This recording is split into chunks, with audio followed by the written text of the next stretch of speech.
Hey, today we'll learn Rich Dad and Poor Dad introduction. Rich Dad, Poor Dad. Having two dads offered me the choice of contrasting points of view, one of the rich man and one of the poor man. I had two fathers, a rich one and a poor one. One was highly educated and intelligent. He had a PhD and completed 4 years of undergraduate work in less than 2 years. He then went to Stanford University, the University of Chicago, and Northwestern University to do his advanced studies on full financial scholarships. The other father never finished the 8th grade. Both men were successful in their careers, working hard all their lives. Both earned substantial incomes, yet one always struggled financially. The other would become one of the richest men in Hawaii. One died leaving tens of millions of dollars to his family, charities, and his church. The other left bills to be paid when he died. Both men were strong, charismatic, and influential. Both men offered me advice, but they did not advise the same things. Both men believed strongly in education, but did not recommended the same course of study. If I had only one dad, I would had to accept to or reject his advice. Having two dads offered me the choice of contrasting points of view, one of a rich man and one of a poor man. Instead of simply accepting or rejecting one or the other, I found myself thinking more, comparing, and then choosing of myself for myself. The problem was that the rich man was not yet rich and the poor man was not yet poor. Both were just starting out on their careers and both were struggling with money and families, but they had very different points of view about money.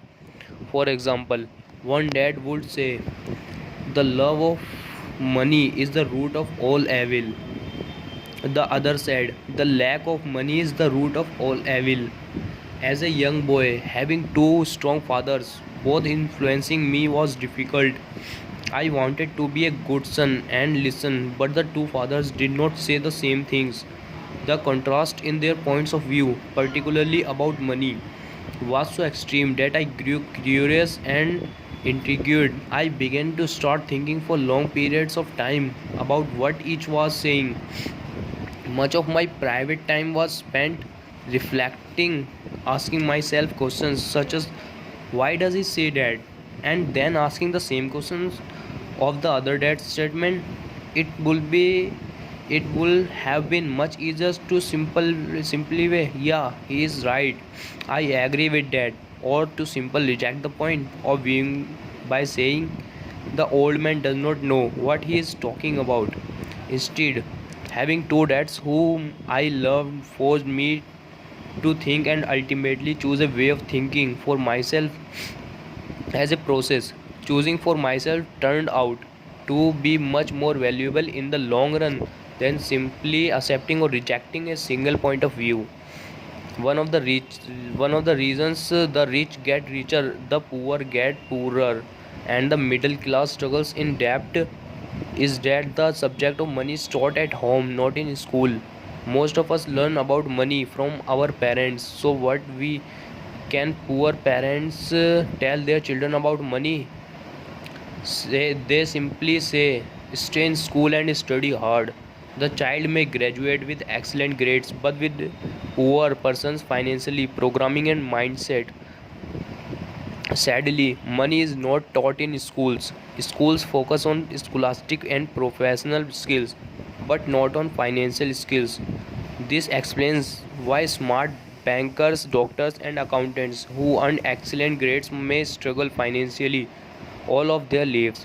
Our staggering national debt is due in large part to highly educated politicians and government officials making financial decisions with little or no training in the subject of money. Today, I often wonder what will happen when We have millions of people who need financial and medical assistance. They will be dependent upon their families or the government for financial support. What will happen when Medicare and Social Security run out of money? How will a nation survive if teaching children about money continues to be left to parents, most of whom will be or already are poor? Because I had two influential fathers, I learned from both of them. I had to think about each dad's advice, and in doing so, I gained valuable insight into the power and effect of one's thoughts on one's life. For example, one dad had a habit of saying, I can't afford it. The other dad forbade those words to be used. He instead, I asked, how can I afford it? One is a statement and other is a question. One lets you off the hook and the other forces you to think. My soon to be rich dad would explain that by automatically saying the words I can't afford it, your brain stops working. By asking the question how can I afford it, your brain put to work. He did not mean that you should buy everything you want. He was fanatical about exercising your mind. The most powerful computers in the world, he had say, my brain gets stronger every day because I exercise it. The stronger it gets, the more money I can afford. I can make. He believed that automatically saying I can't afford it was a sign of mental laziness. Although both dads work hard, I noticed that one dad had a habit of putting his brain to sleep when it come to finances, and the other had a habit of exercising his brain. The long term result was that one dad grew stronger financially and the other grew weaker. It is not much different from a person who goes to the gym to exercise on a regular basis versus someone who sits on the couch watching television. Proper physical exercise increases your chances for health, and proper mental exercise increases your chances for wealth. My two dads had opposing attitudes, and that affected that the way they thought. One dad thought that the rich should pay more in taxes to take care of those less fortunate. The other said taxes punish those who produce and reward those who don't produce. One dad recommended study hard so you can find a good company to work for. The other recommended study hard so you can find a good company to buy. One dad said, the reason I am not rich is because I have you kids. The other said, the reason I must be rich is because I have you kids. One encouraged talking about money and business at the dinner table while the other forbade the subject of money to be discussed over a meal. One said, when it comes to money, play it safe, don't take risk. The other said, learn to manage risk. One believed our home is the largest investment and our greatest asset. The other believed my house is a liability, and if your house is your largest investment, you are in trouble. Both dads paid their bills on time, yet one paid his bills first while the other paid his bills last. One dad believed in a company or the government taking care of you and your needs. He was always concerned about pay raises, retirement plans, medical benefits, sick leave, vacation days, and other perks. He was impressed when two of his uncles who joined the military and earned a retirement and entitlement package for life after 20 years of active service. He loved the idea of medical benefits and PX privileges and military provided its retires. He also loved the tenure system available through the university. The idea of job protection of for life and job benefits seemed more important at times than the job. He would often say, I have worked hard for the government and I am entitled to these benefits. The other believed in total financial self-reliance. He spoke out against the entitlement mentality and how it created weak and financially needy people. He was emphatic about being financially competent. One dad struggled to save a few dollars, the other created investments. One dad taught me how to write an impressive resume so I could find a job. The other taught me how to write strong business and financial plans so I could create jobs. Being a product of two strong dads allowed me the luxury of observing the effects different thoughts have on one's life. I noticed that people really do shape their lives through their thoughts. For example, my poor dad always said, I have never be rich, and that prophecy become reality. My rich dad, on the other hand, always referred to himself as rich. He would say things like, I am a rich man and rich people don't do this, even when he was flat broke after a major financial setback. He continued to refer to himself as a rich man. He would cover himself by saying, there is a difference between being poor and being broke. Broke is a temporary, poor is eternal. My poor dad would say, I am not interested in money, or money does not matter. My rich dad always said, money is power. The power of our thoughts may never be measured or appreciated.